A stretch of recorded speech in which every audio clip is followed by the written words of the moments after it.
Welcome to whistle.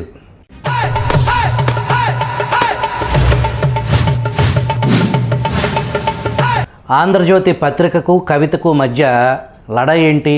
Andhra Jyothi పత్రికది journalism అందామా, sadism అందామా అని ఆమె ఎందుకన్నారు? గతంలో తన తండ్రి కేసీఆర్ గ్లాస్మిట్ వేమూరి రాధాకృష్ణ పెన్నుపై కవిత గన్ను ఎందుకు ఎక్కుపెట్టారు? ఆమె తండ్రి కేసీఆర్ పెద్ద బుద్ధిస్ట్. పూర్వాశ్రమంలో వేమూరి రాధాకృష్ణ సొంత ఊరుకు బుద్ధిస్ట్ కేసీఆర్ తరచూ వెళుతూ ఉండేవారు. పీకల దాకా తాగి సోయి లేకుండా ఉన్న కేసీఆర్ను ఉల్లిపొట్టు అంటే చటాకు బరువు అంతా ఉన్న కేసీఆర్ని ఎత్తి అంబాసిడర్ వెనక సీట్లో పడేసేవారు. అప్పట్లో కవితక్క చీవుడు ముక్కు గౌను తుడుచుకుంటూ ఉండేవారని రాధాకృష్ణ గతంలో తెలియజేశారు. అసుంటిది ఏకంగా నేడు రాధా అంకుల్ పైనే విమర్శలు గుప్పిస్తున్నారు కవిత ఏమన్నారు? ఆమె ఏం చేయబోతున్నారు? ఈ కథనంలో వివరంగా తెలుసుకుందాం. కల్వకుంట్ల చంద్రశేఖరరావుకు దుబాయ్ శేఖర్ అనే మారు పేరు ఎందుకుంది? దుబాయ్లో ఉండేవారా? దుబాయ్ శేఖర్ ఏం చేసేవారో మీరే వినండి. కేసీఆర్ గారి వృత్తి ఏంటి? కేసీఆర్ గారి వృత్తి పాస్పోర్ట్లు దుబాయ్ శేఖర్ అంటారు, అంటే గల్ఫ్ ఏజెంట్ ఉన్నప్పుడే, అంటే రాజకీయాల్లోకి రాకముందే ఇక్కడ నుంచి ఒక 60-70 మందిని 78-80 సంవత్సరాల్లో ఒక ఫ్లైట్ నిండా తీసుకుపోయి బాంబేలో వదిలేసి ఇదే దుబాయ్ ప్లస్ ఒక ఫ్లైట్ ఏమో ఢిల్లీ పోయింది. ఢిల్లీలో దుబాయ్ అని వదిలేసారు. ఆ తర్వాత ఏమైంది? ఆ 70-80 మంది తిరుగుబాటు చేసేసరికి ఈ 70-80 మంది అప్పట్లో 78లో ఇంత మీడియా బతుకుతెరువు కోసము నిజామాబాదు, మెదక్, కరీంనగర్ జిల్లాల నుంచి ఉపాధి కోసం పోయిన వాళ్ళు గల్ఫ్ పోతా అని చెప్పి ఢిల్లీలో ఫ్లైట్ దింపేసి ఇదే దుబాయ్ అని చెప్పి గణతుంటే అప్పటి నుంచి కేసీఆర్కి ఢిల్లీ అనేది అవినాభావ సంబంధం ఉంది. దుబాయ్ శేఖర్ అంటారు ఆయన. కేసీఆర్ అనే పేరు టీఆర్ఎస్ పార్టీ వచ్చింది. కొంతమంది గల్ఫ్ శేఖర్ అంటారు, కొంతమంది పాస్పోర్ట్ బ్రోకర్ అంటారు. అంటే ఏ వృత్తి చేసేటోళ్ళకి ఆ పేరు వస్తుంది. ఇక్కడ తెలంగాణ నిరుద్యోగులను మోసం చేసి పారిపోయిన Dubai Shekhar alias passport broker alias Gulf Shekhar youth Congress vice ప్రెసిడెంట్గా బేగంపేటలో దిగిండాడు. వీడేంద్ర దుబాయ్ శేఖర్ కాస్త పాస్పోర్ట్ బ్రోకర్ కాస్త ఇట్లా అయిందని. అంటే కేసీఆర్ గారి జీవితంలో ఎప్పుడు కష్టం వచ్చినా కూడా కేసీఆర్ గారిని ఆదుకునేది ఢిల్లీ అనేది ఆయనకు సెంటిమెంట్.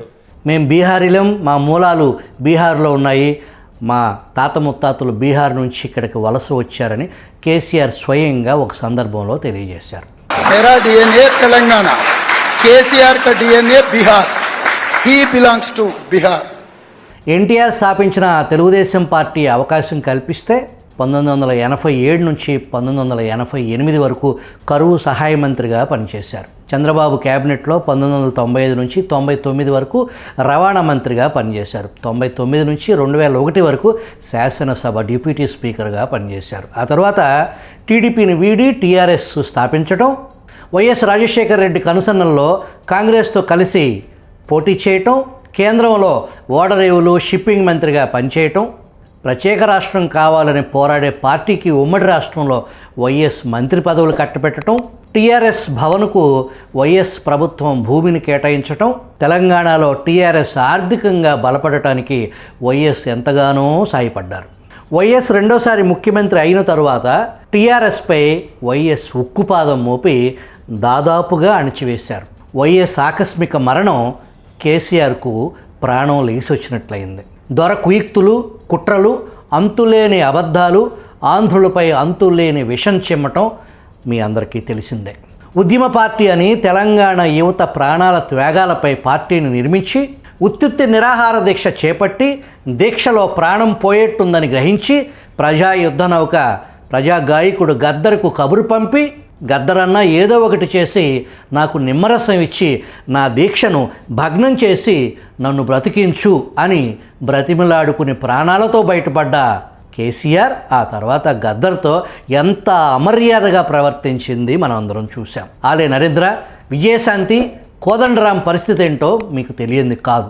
కాంగ్రెస్ ఢిల్లీ పెద్దలను, ముఖ్యంగా సోనియా గాంధీని వంచి అధికారంలోకి వచ్చిన కేసీఆర్ విశ్వరూపం పురివిప్పి నాట్యం చేసింది. తనలోని అసలు దొరతనం బయటపడింది. రాజులాగా తెలంగాణ బాపులాగా విర్రవీగటం మొదలైంది. గవర్నర్ నరసింహన్ సహాయ సహకారాలతో విభజిత ఆంధ్రప్రదేశ్పై అనేక కుట్రలకు కేసీఆర్ ఆనాడు తెరలేపారు. ఒక పక్క జగన్ రెడ్డితో స్నేహం, ఇంకో పక్క నాటి కేంద్ర ప్రభుత్వంతో రంకు. బయటకు మాత్రం బొంకుతూ ధనిక రాష్ట్రానికి ముఖ్యమంత్రి అయ్యారు కేసీఆర్. తెలంగాణ ముఖ్యమంత్రి కుర్చీ అనేది ఆ రాష్ట్ర ప్రతిష్టకు చిహ్నం.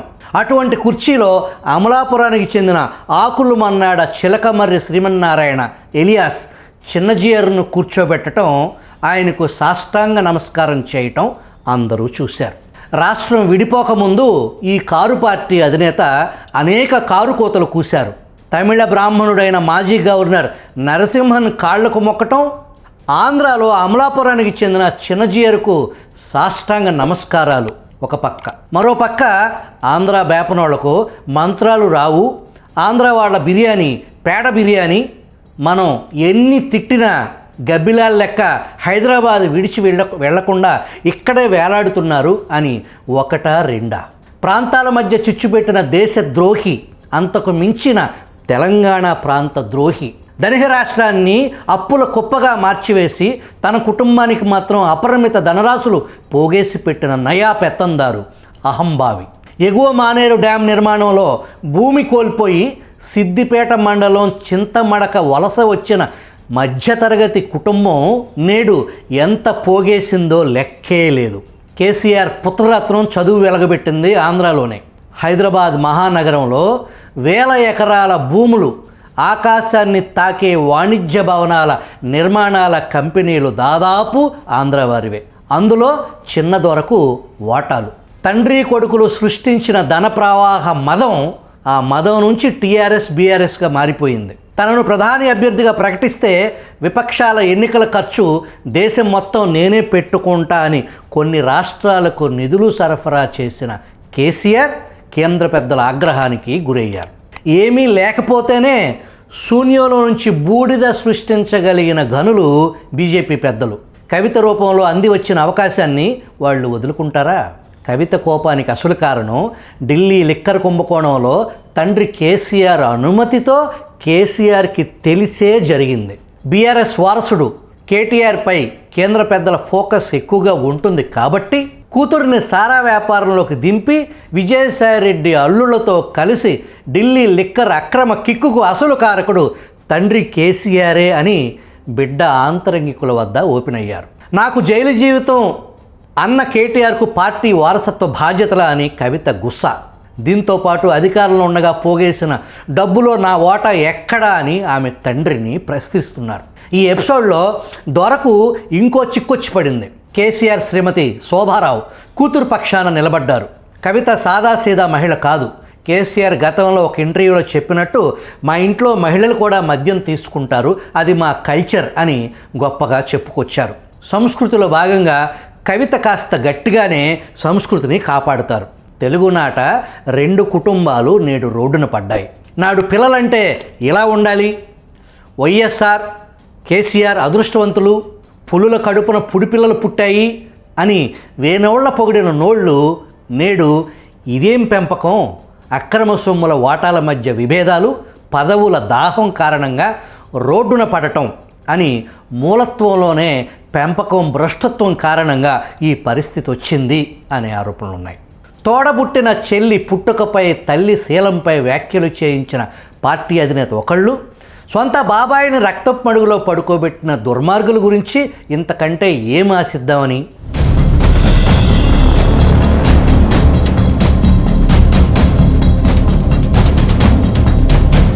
వైఎస్ఆర్ బ్రతికుండి ఈ దారుణాలు చూడలేక చచ్చి బ్రతికిపోయి పరలోకంలో తండ్రి సమక్షంలో సేద తీరుతున్నాడు ఆమెన్ అని.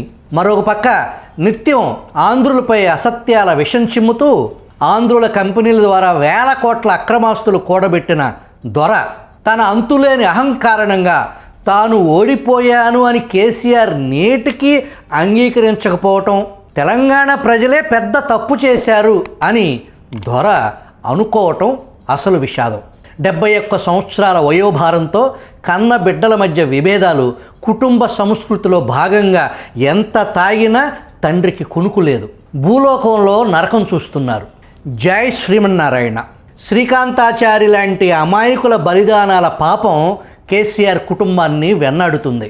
సరే, అసలు విషయంలోకి వెళదాం. ఆంధ్రజ్యోతి కథనం ప్రకారం కవిత అడుగులు కాంగ్రెస్ వైపు, 6 ఎమ్మెల్యేలను తెస్తా, మంత్రి పదవి ఇస్తారా అనే హెడ్డింగ్తో బాంబు పేల్చింది Andhra Jyothy. Congress high command green signal ఇచ్చేందుకు సిద్ధమైన తరుణంలో రేవంత్ అడ్డుకున్నారు అనేది జ్యోతి కథనం. ఆ కథనంపై కవిత నిప్పులు చెరిగారు. నిప్పు లేకుండా పొగ రాదు కదా. గతంలో వైఎస్ షర్మిల జగన్ డిష్యుమ్ అని కొత్త పార్టీ ఆమె పెడుతున్నారని, తరువాత కాంగ్రెస్ తీర్థం పుచ్చుకుంటున్నారని ఆంధ్రజ్యోతి ముందస్తు కథనాలు ప్రచురించింది. ఇవన్నీ మీకు ఎలా తెలుస్తాయి అంకుల్? మా నాన్న నాతో ఏం మాట్లాడారు అని మీరు మంచం కింద ఉండి విన్నారా? మీకు ఎలా తెలుస్తుంది అని గతంలో ఆర్కేని ప్రశ్నించారు కవిత. మరదే జర్నలిజం అంటే అని స్ట్రాంగ్ పంచి విసిరారు ఆర్కే. ఆంధ్రజ్యోతి కథనం వాస్తవం అనేదానికి ఒక ఉదాహరణ నిన్న హైదరాబాద్లో జరిగిన ఒక సంఘటనే రుజువు. మేడ్చల్ ఎమ్మెల్యే మల్లారెడ్డి కవితతో కలిసి ఓ కార్యక్రమంలో పాల్గొన్నారు. సేవాలాల్ తండాలో సేవాలాల్ మహారాజ్ ఆలయ 3వ వార్షికోత్సవంలో ఎమ్మెల్యే మల్లారెడ్డితో కలిసి కవిత పాల్గొన్నారు. ఈ సందర్భంగా మల్లారెడ్డి మాట్లాడుతూ కేసీఆర్ పులి, కవిత పులిబిడ్డ, పెద్ద మనిషి వచ్చినప్పుడు కార్యక్రమంలో కలవాలి కదా అని అన్నారు. ఆంధ్రజ్యోతి కథనం 6గురిలో ఒకరు బయటపడ్డారు. ఈ విషయం ఇలా ఉంచితే కవిత బీఆర్ఎస్పై మరో పెద్ద బాంబు పేల్చారు. బీఆర్ఎస్ను బీజేపీలో విలీనం చేసే ప్రయత్నం జరుగుతుందని, తాను పార్టీలో ఉన్నంతకాలం అది కుదరదన్న ఉద్దేశంతో తనను కేసీఆర్కు దూరం చేసే కుట్రలకు పాల్పడుతున్నారని ఆరోపించారు. కేసీఆర్ ఇంటి ఆడబిడ్డనైన తనపై పెయిడ్ సోషల్ మీడియాలో విషప్రచారం చేయిస్తున్నారని ఆమె ఆగ్రహం వ్యక్తం చేశారు. తనను ఇబ్బంది పెడితే ఊరుకోనని, తాను నోరు విప్పితే తట్టుకోలేరని ఆమె హెచ్చరించారు. కొత్త పార్టీ అవసరం తనకు లేదని, ఉన్న పార్టీని కాపాడుకుంటే చాలు అని ఆమె వ్యాఖ్యానించారు. కేసీఆరే తన నాయకుడని, ఇతరుల నాయకత్వంలో పనిచేయనని స్పష్టం చేశారు. గురువారం హైదరాబాద్లో తన నివాసంలో కవిత మీడియాతో మాట్లాడుతూ, మా నాన్నకు నేను లేఖ రాస్తే తప్పేంటి, అయినా నీకు నొప్పేందిరా భయ్, అధినేతకు రహస్యంగా రాసిన లేఖను ఎవరు బయట పెట్టారనేది నేను ప్రశ్నిస్తే నా బృందమే లీక్ చేసిందంటూ కేసీఆర్ ఇంటి ఆడబిడ్డపైనే తమ సోషల్ పెయిడ్ మీడియాతో పత్రికలు, యూట్యూబ్ ఛానల్ ద్వారా విష ప్రచారం చేయిస్తున్నారు. పార్టీలో కోవట్టులు ఉన్నారు అంటూ నా మీద పడి ఏడుస్తున్నారు. లీకు వీరులను బయట పెట్టమంటే గ్రీకు వీరులు నాపై తప్పుడు ప్రచారం చేస్తున్నారు. ఇక్కడ చాలదన్నట్టు విదేశాల్లో కూడా సోషల్ మీడియా వర్కర్లను పెట్టుకుని దుష్ప్రచారం చేయిస్తున్నారు అని ఆమె ఘాటుగా వ్యాఖ్యానించారు. తనపై కాంగ్రెస్, బీజేపీ వారు సైతం ఇష్టం వచ్చినట్లు విమర్శలు చేస్తుంటే పార్టీ నేతలు ఏం చేస్తున్నారని ప్రశ్నించారు. క్షేత్రస్థాయిలో ప్రజా సమస్యలపై పోరాటం చేయకుండా వర్కింగ్ ప్రెసిడెంట్ ఏం చేస్తున్నారు అని అన్న కేటీఆర్ని ప్రశ్నించారు. కవిత పలికిన గ్రీకు వీరుడు మరెవరో కాదు, రకుల్ రావు అని సోషల్ మీడియాలో సెటైర్లు వైరల్గా మారాయి. మరోపక్క తాను కాంగ్రెస్లో చేరటానికి ప్రయత్నించాననటం అబద్ధమని కవిత తెలియజేశారు. జాతీయ స్థాయిలో కాంగ్రెస్ చేతగానితనం, రాహుల్ గాంధీ అసమర్థత వల్లే కేంద్రంలో బీజేపీ గెలుస్తుందని కవిత సెలవిచ్చారు. తెలుగునాట 2 కుటుంబాలు, విశ్వసనీయతకు అర్థం తెలియని కుటుంబాలు. వైఎస్ ప్రాణ సమానంగా పెంచుకున్న కూతురు పాప్స్ను కొడుకు జగన్మోహన్ రెడ్డి రోడ్డుపాలు చేశాడు. కన్న కూతురు బాధను అర్థం చేసుకోనివాడు పక్క రాష్ట్రాలకు ఉంగరాలు బహుమానం పంపిన దొరల కాలం చెల్లిపోయింది. గతంలో కేటీఆర్ మాట్లాడుతూ, జగన్ నాకు అన్నలాంటి వాడు అన్నప్పుడే అర్థం చేసుకోవాల్సింది, చెల్లాయిని ముంచేస్తావు అని నెటిజన్లు కామెంట్ చేస్తున్నారు.